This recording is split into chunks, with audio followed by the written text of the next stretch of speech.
Among the 109 different centers, 7 centers are very important. First is base of the spine, the sacrum. That's where the energy starts in your body. If you talk to an osteopath, chiropractic, they'll all say sacrum, very important. The craniosacral fluids. The cranium is your brain, and then the brain fluid flows all along the spine and to the sacrum. So sacrum is the first point. And then the second center is behind the genital.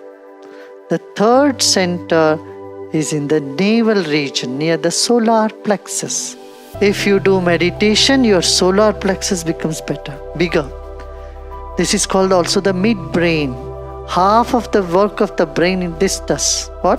Solar plexus does. So for yogis, solar plexus is bigger. Others it's smaller. So if you meditate, this is expanding. When this expands, there is stability, there is joy, there is confidence, there is comfort, all those things come. And then fourth is just heart chakra. Here from Mooladhara, from the base of the spine, 12 inches comes navel. This is more important. Of course, sex center is also important, but it's important only in the middle age. From teenage to middle age only. Afterwards, it loses its significance. But for the children, sex center is not so important, not also in the aged person. But navel center is important throughout, from the birth to the death. Food. Right? From there 12 inches your heart, from there 12 inches throat, from here 12 inches in between the eyebrows, from here 12 inches. So these are 7 points. Now Shiva says attention, taking your attention from one to another chakra, you will start feeling the energy shooting from one to another. In this movement of energy, you experience inner space and you experience the bliss of the inner space. When we take our attention to any one point, one chakra, first you don't see anything, you don't feel anything, you just feel the blankness. As you continue in the blankness, you will start feeling sensations, some vibration, sensation. So 3 stages here. First is just blankness. Second is some vibration, sensation. And the third stage is light or energy. Full manifestation. That is little advanced stage. Right now, just take your attention there and do nothing. Just relax. Some thoughts may come, some experiences may come. Whatever comes, you just let them come.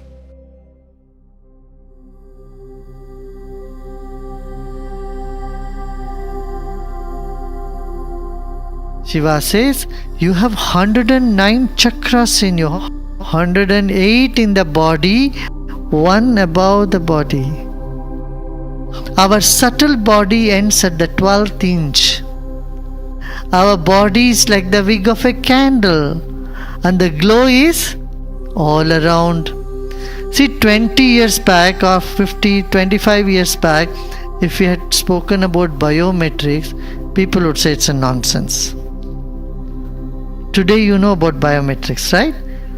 Only your thumb can open your iPad. Only your touch can open your cell phone, right? That means each one of you have unique energy, unique stream of energy. And our mind is nothing but energy. Our mind is all around us. When the mind shrinks, that is when we feel sad, depressed, unhappy. What is the sensation that is associated with happiness? When you see someone very close to you, what happens to you? Something expands, right? And you are blamed, you are insulted, what happens to you? Something in you shrinks. What is this something in you that shrinks, that expands? That is your consciousness. That is worth knowing. You know why people commit suicide? Because the subtle body, the mind is shrinking. They don't know how to expand it. And you put tablets, all these antidepressant, and body swells, but mind keeps shrinking. Appear to help for some time, but then suppose your jacket is too tight, what do you want to do? You just want to take it off, get out of the jacket, right? This is exactly what happens in depression and suicidal tendency. The mind is shrinking and you just don't want to have this body, you want to get out of the body. The body is too tight. But through pranayama, breathing, sudarshan kriya, meditation, what happens?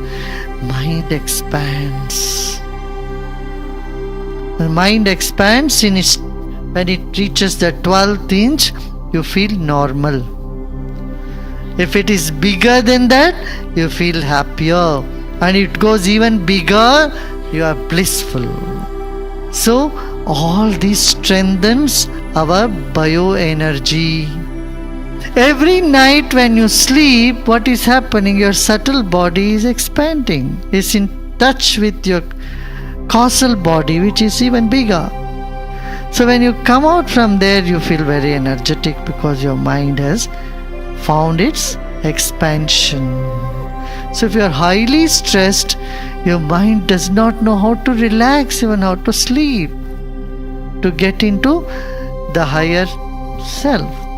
So ancient days people knew this. That's why this 12 inches is very important. The kings were put a crown there. All the priests, they put this. Why? 12 inches. All gods, goddesses, they have this also. So the 12 inches above our head is called Dwadashanta, the 12th inch, end of the 12th inch. And most of the chakra is at the gap of 12 inches. There is 12 inches from throat to in between eyebrows. From there to top of head, it's again 12 inches. From here to chest is 12 inches. From here to navel is 12 inches. So, if someone is sleeping, you don't have to shake them to wake them up. Below 12 inches, you do something like this. They'll wake up, eh?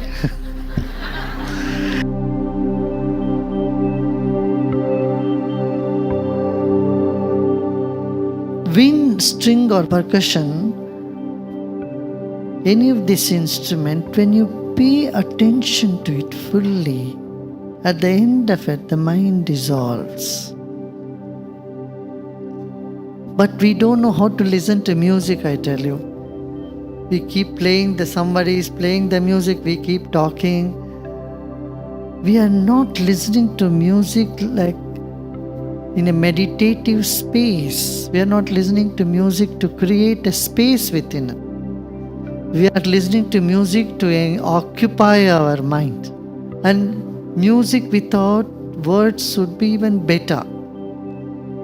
Words keep your brain engaged, your left brain engaged, activated. But string instrument or flute instrument, in a very meditative, even piano would do for that matter. Listen to it for a few minutes and then shut it down. This is also a technique that says you, through the music, and then you create the inner space and just enjoy the space within. It should not be too many instruments, too many things at one time, then it keeps us active, keeps the brain active. It has to be one small thing. Even in different sounds has different impact on different parts of the body. You know why some people like the hard rock? It activates the first chakra, the base chakra. Hard rock, big drums. So if you are dull, it doesn't allow you to be dull. It just pushes you up.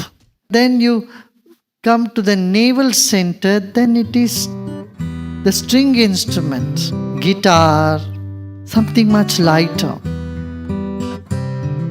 String instruments have an impact on the navel chakra. And then you go further up in the heart, it's the flute instrument, subtler. You go higher up, you get even more subtler and subtler and subtler instruments. And in the head, bell, little jingle bell, jingle. When a child has to go to bed, you put a rock music, a child cannot sleep.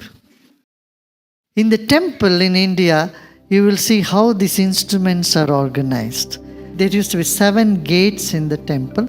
Outermost, they will have these big drums. And then as you go inside there is a gong. And then you go deep inside, it's only bell and a conch. And if you enjoy silence, even small noise looks heavy for us. So, but to enjoy silence,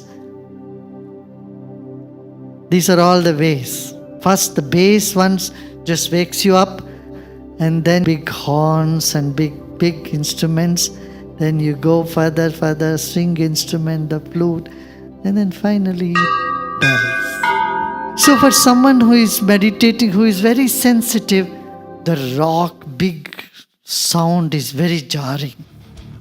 But people who are restless and depressed, they find it happy, joyful, because it just pushes them out of it. It has a purpose. So more refined you are, you like piano music. Piano is almost like the bell or the conch. And subtle ones. And move from the sound to the inner space of infinity. Your meditation happens.